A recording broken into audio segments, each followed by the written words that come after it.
বিরতির পর স্বাগত। এবার পশ্চিমবঙ্গের দিকে নজর রাখছি। পশ্চিমবঙ্গের সাথে দীর্ঘ ৩ বছর পর মৌ স্বাক্ষরিত হয়েছে সিকিম সরকারের।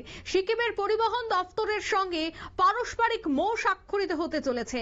আর এই মৌয়ের মাধ্যমে দুই রাজ্যের সরকারি এবং বেসরকারি যান চলাচলে বেশ কিছু নতুন উদ্যোগ নিতে চলেছে দুই রাজ্যের সরকার। বুধবার পশ্চিমবঙ্গের শিলিগুড়ি স্টেট গেস্ট হাউসে এই পারস্পরিক মৌয়ের বিষয়ে এক উচ্চ পর্যায়ে বৈঠক হয়। বৈঠকে উপস্থিত ছিলেন সেই রাজ্যের পরিবহন মন্ত্রী স্নেহাশিস চক্রবর্তী, পরিবহন সচিব সৌমিত্র মোহন, শিলিগুড়ির মেয়র গৌতম দেব, পশ্চিম কমিশনার শ্রী সুধাকর, সিকিমের পরিবহন উপদেষ্টা মদন সেন্টুরি এবং পরিবহন কমিশন রাজ যাদব সহ দুই রাজ্যের পরিবহন সচিব, জেলা এবং পুলিশ প্রশাসনের আধিকারিকরাও কিন্তু এই গোটা আলোচনায় উপস্থিত ছিলেন। আগে দুই রাজ্যের মধ্যে ৩,০০০ করে যাত্রীবাহী গাড়ি চলাচল করত। পর্যটক এবং যাত্রীদের চাহিদা বৃদ্ধি পাওয়ায় কিন্তু সেই সংখ্যা প্রায় দুই রাজ্যের ক্ষেত্রে বাড়িয়ে ৪,০০০ করা হয়েছে। এছাড়া আগামীতে দুই রাজ্যের মধ্যে 10টি করে ইলেকট্রনিক বাস চালুর উদ্যোগ নেওয়া হয়েছে। এর জন্য দুই রাজ্যে পরিকাঠামোগত উন্নয়নে জোর দেবে। তবে সে বিষয়ে কি বলছেন তারা, শোনাচ্ছি। আর দরকার নেই, উত্তরবঙ্গে অনেক পরিবহন আছে যেগুলো খুব নতুন করে পরিবহন আছে।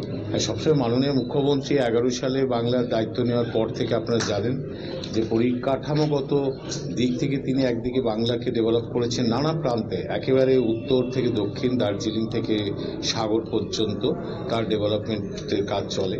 আমাদের শিলিগুড়িতেও বাইপাস তৈরি হয়েছে, আপনারা জানেন, একটা ফ্লাইওভার তৈরি হচ্ছে, আপনারা জানেন।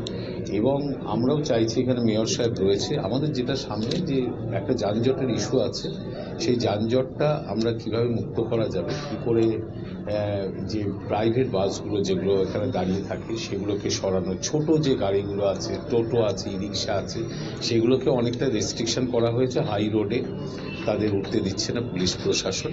এই যানজটটা মুক্ত করার ব্যাপারে আমাদের ভাবনা চিন্তা আছে, সেটা আমরা করব।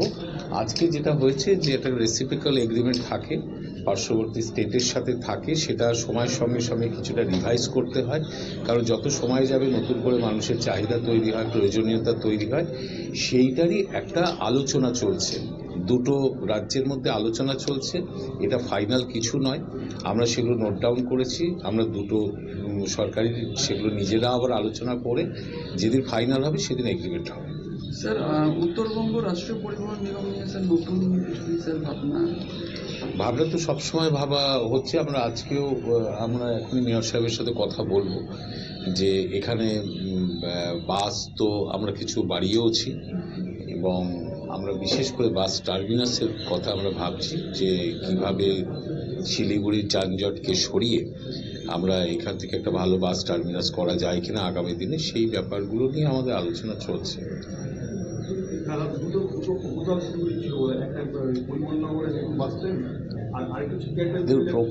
প্রপোজাল তো বিভিন্ন দিক থেকে আসতে পারে। আমাদের যে কর্পোরেশন আছে সেখান থেকে প্রপোজাল আসবে, সাধারণ মানুষের থেকে প্রপোজাল আসতে পারে, আমাদের যে স্টেট ট্রান্সপোর্ট কর্পোরেশনগুলো আছে সেখান থেকে প্রপোজাল আসে। এবার সেই প্রপোজালগুলোকে নিয়ে যেটা মানুষের জন্য সুইটেবল এবং যারা বাস ব্যবসার সাথে যুক্ত রয়েছে তাদেরও একটা নিজস্ব চাহিদা রয়েছে, এই দুটোকে ম্যাচ করে যেটা ভালো হয় সেটাই আমরা করার কথা ভাববো। সেটা এখন এই আলোচনার পর্যায়ের মধ্যেই আছে। আপনারা শুনলেন তাদের বক্তব্য। দুই রাজ্যের মধ্যে যান চলাচল, যানজট সমস্তটা বিষয় নিয়ে হয় আলোচনা। উত্তরবঙ্গের শিলিগুড়ি স্টেট গেস্ট হাউসে এই বিষয় সংক্রান্ত আলোচনা। সিকিম এবং পশ্চিমবঙ্গের সরকারের মধ্যে মৌ স্বাক্ষরিত হতে কিন্তু চলেছে দু রাজ্যের মধ্যে। নিয়ে নিচ্ছে ছোট একটি বিজ্ঞাপন বিরতি, সঙ্গে থাকুন।